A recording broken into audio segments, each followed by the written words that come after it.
Tumekuja hapa kwa jambo moja tu. Mheshimiwa Rais wa Jamhuri ya Muungano wa Tanzania Daktari Samia Suluhu Hassan amenituma nije nilete mkono wa Idi na Pasaka kwa watoto wake hawa. Mmefurahi au mjafurahi?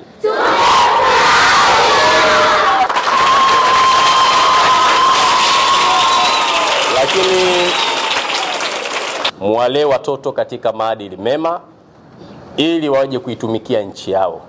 Na sisi katika mkoa wetu tunajivunia kuwa na kituo kama hiki kwa sababu mnafanya kazi nzuri, kazi ya kujitolea, kazi ya kusaidia vijana hawa, na watoto naona wamefurahi na wamependeza, wana hamasa kubwa. Sisi tunawaombea kwa Mwenyezi Mungu azidi kuwapa afya njema, na nyinyi pia mnapokuwa na changamoto serikali ipo, naamini mnashirikiana vizuri. Lakini umesema kabisa hata chama huwa kinakuja hapa, mwenyekiti ameshafika hapa. Kwa hiyo chama na serikali ambavyo vyote vinaongozwa na Daktari Samia Suluhu Hassan, rais wetu wa nchi yetu, anawapendeni sana. Na ndio maana amekumbuka kuleta sadaka hii katika kuelekea sikukuu ya Idi, lakini katika sikukuu ya Pasaka, ili kama taifa kwa pamoja tuweze kufurahi. Dr. Samia oye!